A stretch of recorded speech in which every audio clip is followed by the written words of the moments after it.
Welcome to the Deep Dive. Today we're looking into a really compelling story from the Hebrew Bible, specifically 1 Kings chapter 21. That's right. It's all about desire, power, what happens when those things collide, and maybe even a divine reaction. Yeah, it's quite the narrative. We're in Jezreel, focusing on King Ahab, his very formidable wife, Jezebel, and a man named Naboth.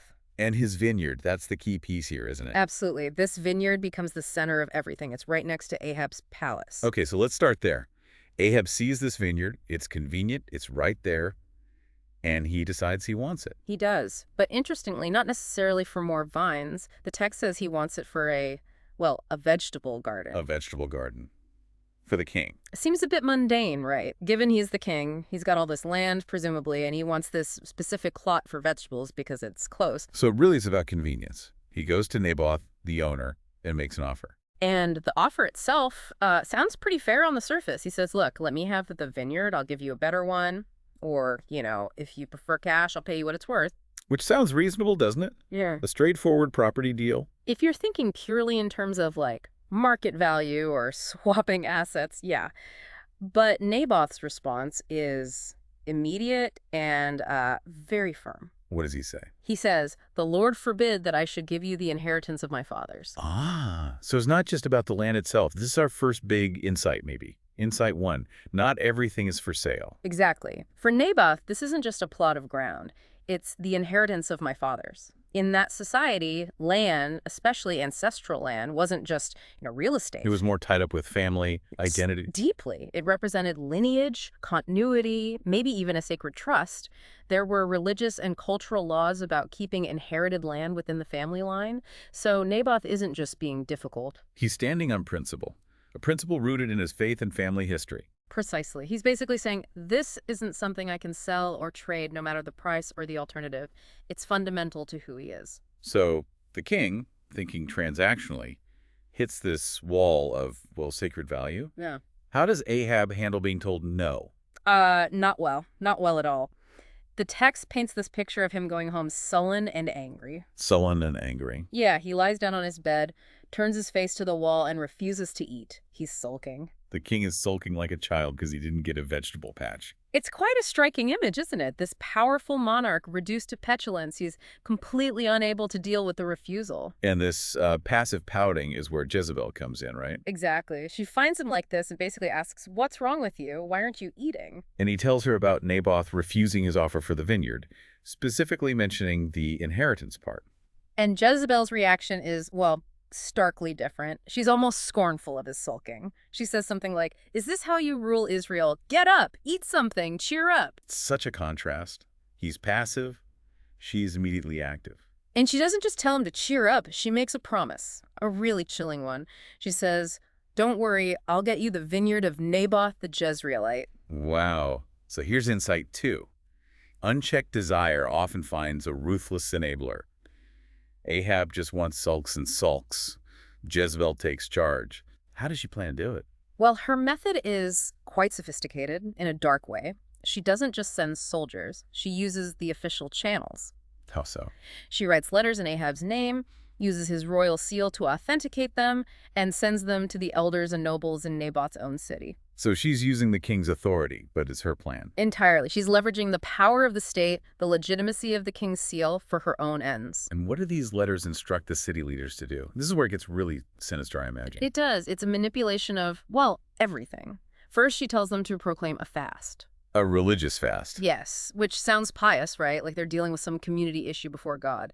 But it's just stage setting. A cover for something else. Exactly. During this fast, they're to give Naboth a prominent seat among the people. Like a place of honor. It seems that way. Which makes what comes next even more treacherous. Okay, what's the next step? The crucial part. Seat two scoundrels, basically, worthless men, hired liars opposite him. The setup. And their job is very specific, to stand up and falsely accuse Naboth. Of what? Of cursing both God and the king. Double jeopardy. Capital offenses on both counts, right? Blasphemy and treason. Absolutely. There's no wiggle room there. It's a death sentence guaranteed, under both religious and civil law at the time. And the sentence itself. The letters are blunt. Take him out and stone him to death. Just like that. A cold, calculated plan using religious observance and legal procedure as a facade. It's a terrifying example of manipulating the system. Which leads us to Insight 3. Even sacred rituals and legal forms can be weaponized for injustice. So, did it work? Did the leaders in Naboth's city actually follow these instructions? Tragically, yes.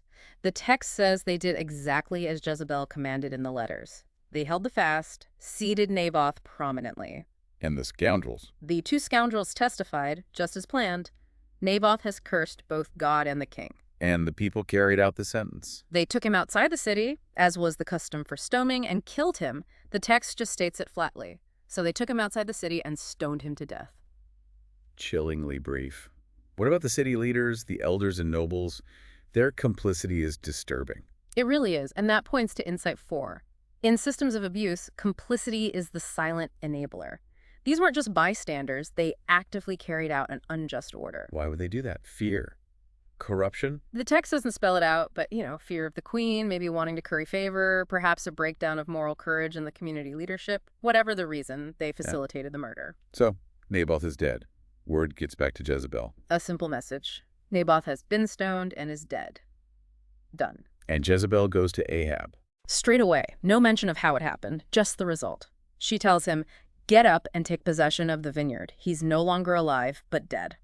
Mission accomplished, essentially.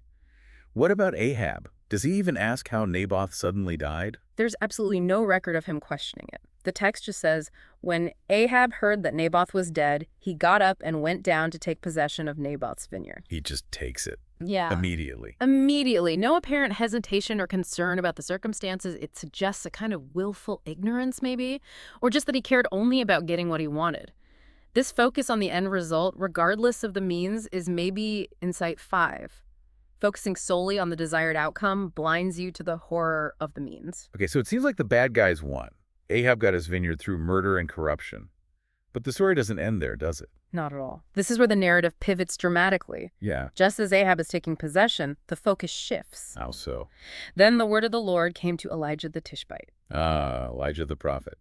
He's confronted Ahab before. Yes, and God gives him a very specific instruction, which is, go down to meet Ahab. He is now in Naboth's vineyard where he has gone to take possession of it. Wow, right to the scene of the crime, essentially, as Ahab is literally standing there claiming his ill-gotten gains. Exactly. It underscores that these actions haven't gone unnoticed. Which brings us to Insight 6. Actions have consequences that extend beyond the human sphere. There are reckonings. So what happens when Elijah confronts Ahab in the vineyard? It's tense. Ahab sees Elijah coming and says, "So you have found me, my enemy." He knows Elijah usually means trouble for him. And Elijah's response?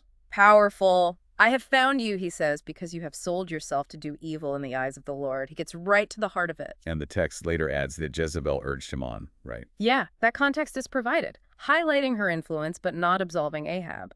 Elijah then delivers God's message, starting with a stark question. Have you not murdered a man and seized his property? Laying it bare. And then comes the judgment. And it is specific and incredibly graphic. What is it? In the place where dogs licked up Naboth's blood, dogs will lick up your blood. Yes, yours. Whoa! Direct, bloody retribution. In the exact same spot. It's a prophecy of a deeply shameful death. His blood treated like carrion, just like his victims in the very place he coveted.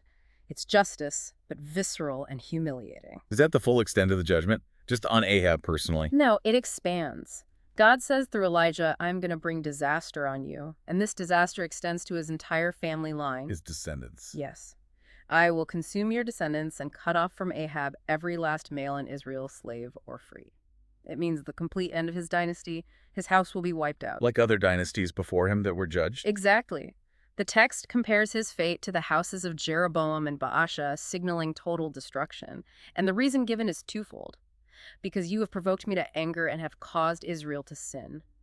His personal sin and his negative influence on the nation, including his deep involvement in idolatry. And what about Jezebel? She was the mastermind here. She gets her own specific, gruesome prophecy. Dogs will devour Jezebel by the wall of Jezreel. Also involving dogs, tied to the city where it happened. Yes, highlighting her direct culpability in the whole affair. Her end is marked out distinctly. The text really emphasizes their wickedness, doesn't it? It even offers a kind of summary statement. It does. It says quite plainly, there was never a man like Ahab who sold himself to do evil in the eyes of the Lord, urged on by Jezebel his wife. Followed immediately by mentioning his idolatry again. It leaves no room for doubt about how severely his actions are viewed. So this terrifying judgment is delivered. How does Ahab react this time? Does he fight back, deny it? This is maybe the most surprising part of the story. Ahab's reaction is, well, it's dramatic. How so? On hearing Elijah's words, the text says he tore his clothes, put on sackcloth, and fasted. Not only that, he lay in sackcloth and went around meekly. Sackcloth and fasting. That sounds like deep mourning, repentance even. In that culture, yes. Those were the classic outward signs of profound grief, submission, humility before God. It looks like genuine remorse, or at least genuine terror leading to submission. And this brings us to Insight 7. Even profound consequences can be complicated by human response. So his reaction actually matters. It seems to, because the word of the Lord comes again to Elijah. What does it say now?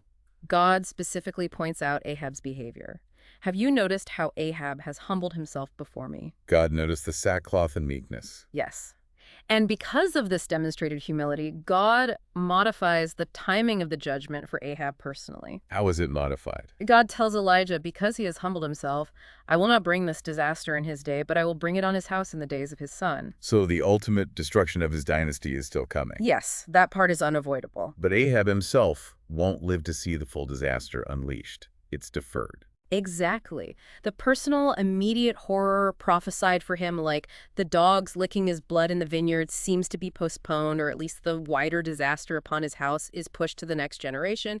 It's complex. It really is. It suggests that response, like humility, can influence the application of consequences, even if not erasing them entirely. It adds a layer about accountability and maybe divine responsiveness that's quite thought-provoking. Okay, let's step back and look at the whole arc. We started with Ahab's simple, covetous desire for a vineyard. Which was then ruthlessly enabled by Jezebel's plot, involving manipulating religion and law. Leading to Naboth's murder, made possible by the complicity of local leaders. Then the sudden intervention of divine judgment through Elijah, predicting graphic and total destruction for Ahab and his house. And finally, this unexpected twist. Ahab's display of humility actually leads to a deferral of the disaster in his own lifetime. Yeah, it's quite a journey. And we've drawn out several insights. That some things aren't commodities, that unchecked desire finds enablers, how systems can be corrupted, the danger of complicity, the blindness of focusing only on outcomes, the reality of broader consequences, and how human response can interact with those consequences. So thinking about this ancient story today, what does it say to you about power, justice, and maybe our own responsibilities? Yeah. We still see these dynamics, don't we? Power abused, systems manipulated, people looking the other way. Absolutely. The desire, the enabling, the complicity, the perversion of justice, these themes sadly resonate. And it forces us to think about consequences, both seen and unseen, immediate and delayed. Which leads to a final thought maybe for you, the listener, to chew on.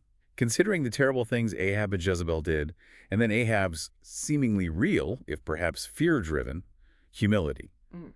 What does this story suggest about accountability? Yeah, especially within systems of power. Does delaying judgment mean leniency? Or is it just shifting the burden? Or does it show something else about the nature of consequence and response? Definitely something to ponder. Indeed. Thanks for joining us for this deep dive into 1 Kings 21. We hope it sparks some thoughts for your own explorations.